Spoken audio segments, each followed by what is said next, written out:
आज से लागू हुए भारत यूके समझौते को लेकर डीडी न्यूज संवाददाता अजय मिश्र ने वाणिज्य सचिव राजेश अग्रवाल के साथ एक्सक्लूसिव बातचीत की। आइए सुनते हैं क्या कहा।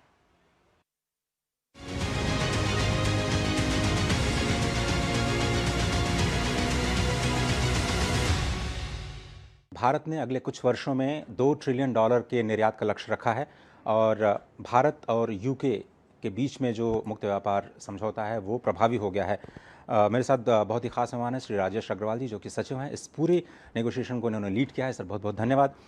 इतने सारे FTAs हम लोगों ने किए और ख़ासतौर पर विकसित देशों के साथ किए। भारत यूके के बीच में जो सेटा हुआ है वो उसको आप कैसे परिभाषित करेंगे? ये भारत देश का हमारा one of the most aspirational और एम्बिशियस एग्रीमेंट है, क्योंकि ये दो मेजर इकोनॉमीज़ के बीच एग्रीमेंट हुआ है और इसमें जो कमिटमेंट्स है वो काफ़ी डीप है दोनों साइड से। इंडिया ने भी काफ़ी अपने FTA प्रेसिडेंट से आगे बढ़कर मार्केट एक्सेस के क्षेत्र में 90%, 89% तक टैरिफ लाइंस पे कंसेशंस दिए हैं और इसके साथ साथ यूके ने भी हमें 99% टैरिफ लाइन और 100% ट्रेड वैल्यू पे एक्सेस दिया है। ज़्यादातर ट्रेड हमारा 0% ड्यूटी पे आज से प्रभावी हो गया है, तो एक बहुत बड़ी अपॉर्चुनिटी हमारे लिए खुली है। इसके साथ साथ बहुत सारे नए एरियाज़ हैं जिस पर भी हम लोगों ने पॉलिसी नेगोशिएशंस किए हैं, पॉलिसी कमिटमेंट्स एक दूसरे के साथ किए हैं, जो कि एक नया मोड़ है भारत के लिए। बड़े FTAs में डेवलप्ड विकसित देशों के साथ FTA करने की कड़ी में एक बोल्ड स्टेप है, ताकि हम नए एरियाज़ में नेगोशिएट भी कर रहे हैं, कमिटमेंट्स दे भी रहे हैं और कमिटमेंट्स ले भी रहे हैं। हमारे निर्यातकों को क्या फ़ायदा होगा? कौन से सेक्टर्स हैं जिनको सबसे ज़्यादा फ़ायदा मिलेगा? और अगर भारतीय कंज्यूमर्स की बात करें तो उनको क्या कुछ मिलने जा रहा है इस डील से? फर्स्ट ऑफ ऑल, जो हमारे एक्सपोर्टर्स हैं, सबसे ज़्यादा तो एग्रीकल्चर प्रोडक्ट्स में काफ़ी फ़ायदा होगा। यूके बड़ी एग्रीकल्चर निर्यात काफ़ी करती है, $90 बिलियन तक उनका आयात है वहाँ पर। तो उस आयात के मार्केट में हमें बहुत बड़ा फ़ायदा मिलेगा, क्योंकि ड्यूटीज़ जीरो जा रही हैं। हमें मरीन के क्षेत्र में काफ़ी फ़ायदा मिलेगा, टी कॉफ़ी प्लांटेशन क्रॉप्स के क्षेत्र में काफ़ी फ़ायदा मिलेगा। हमारे जितने भी लेबर इंटेंसिव गुड्स हैं, टेक्सटाइल्स हैं, अपैरल है, लेदर है, फुटवेयर है, इन सभी क्षेत्र में ड्यूटीज़ 8 से 17% तक की ड्यूटीज़ पहले दिन से जीरो हो रही है।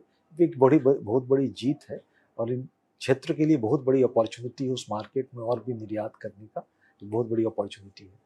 हमारे कंज्यूमर्स के दृष्टिकोण से देखें तो हमारे बिजनेसेस जो कि टेक्नोलॉजी गुड्स का आयात करते हैं, उनको टेक्नोलॉजी गुड्स जीरो ड्यूटी पे या कम ड्यूटी पे मिल पाएंगे, उनके प्रोडक्शन प्रोसेसेस और एफिशिएंट हो पाएंगे और वो अपने मार्केट में और ज़्यादा कॉम्पिटिटिव हो पाएंगे। चूँकि दोनों ही इकोनॉमीज़ सर्विसेज ड्रिवन हैं, मेजरली सर्विसेज ड्रिवन है, तो सर्विस सेक्टर के लिए क्या खास है इसमें?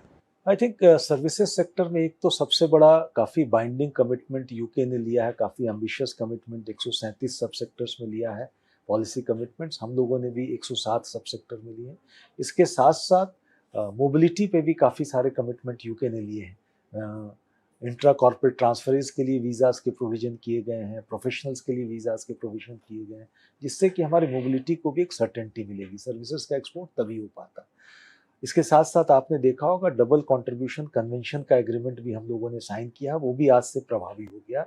उसके तहत जो हमारे प्रोफेशनल्स हैं जो अब यूके जाते हैं, उन्हें पहले 23% सोशल सिक्योरिटी, सैलरी का 23% हिस्सा सोशल सिक्योरिटी अकाउंट में देना पड़ता था, जो कि उनके लिए एक तरह से संक कॉस्ट था। उसका कोई लाभ उन्हें नहीं मिल पाता था, क्योंकि वो 2 साल, 3 साल, 4 साल कार्य करके वापस देश चले आते थे। परंतु अब इस एग्रीमेंट होने के बाद उस सोशल सिक्योरिटी कंट्रीब्यूशन को अपने देश में अपने सोशल सिक्योरिटी अकाउंट में कर पाएंगे और उसके बिना पर वहाँ एग्जम्पशन ले पाएंगे। चूँकि हम 2030 करीब आते हुए देख रहे हैं, $2 ट्रिलियन का हमारा एक्सपोर्ट टारगेट है गुड्स और सर्विसेज मिला करके। यूके का शेयर अभी कितना है आपसे समझें, और कितना पोटेंशियल है हमारे एक्सपोर्टर्स के लिए? अभी इस पूरे निर्यात में हम लोग $863 बिलियन का निर्यात था हमारा 2025-26 में। उसमें से यूके के साथ हमारा निर्यात करीब 35 से 40 बिलियन डॉलर के बीच था। हम ट्रेड सरप्लस है यूके से, परंतु हमारा अनुमान है कि 2030 तक ये बायलैटरल ट्रेड जो भी $60 बिलियन पे है, वो बढ़ के $100 बिलियन होगा और हाँ, निर्यात भी उस प्रपोर्शन में कम से कम बढ़ेगा। तो इसका एक प्रभाव हमारी जो दिशा है कि हम 2030 तक $2 ट्रिलियन तक निर्यात में पहुंचे, उसमें ये काफ़ी प्रभावी साबित हो। मुझे लगता है कि इस आउटकम में दोनों साइड ने अपने सेंसिटिव सेक्टर्स का ध्यान रखा है और कोशिश की कि सेंसिटिव सेक्टर को एग्रीमेंट से बाहर रखा जाए और जो हमारे स्ट्रेंथ है उसको टेबल पर लाकर एक ऐसी अपॉर्चुनिटी क्रिएट करे बिजनेसेस के लिए ताकि ना सिर्फ दोनों इकोनॉमी का फायदा हो, बट इसके साथ साथ हम कुछ को क्रिएट कर सकें जो कि ग्लोबल प्रोडक्ट्स हो, दूसरी इकोनॉमीज में भी हम एक्सपोर्ट कर पाएं। सर बहुत धन्यवाद। तो जिस तरह से आपने देखा कि ये केवल एक ट्रेड पैक्ट नहीं है, सर्विसेज को, निवेश को और देश में जो मेक इन इंडिया और खासतौर पर जो आत्मनिर्भर भारत है उसको भी बढ़ावा देने में एक महत्वपूर्ण भूमिका अदा करेगा।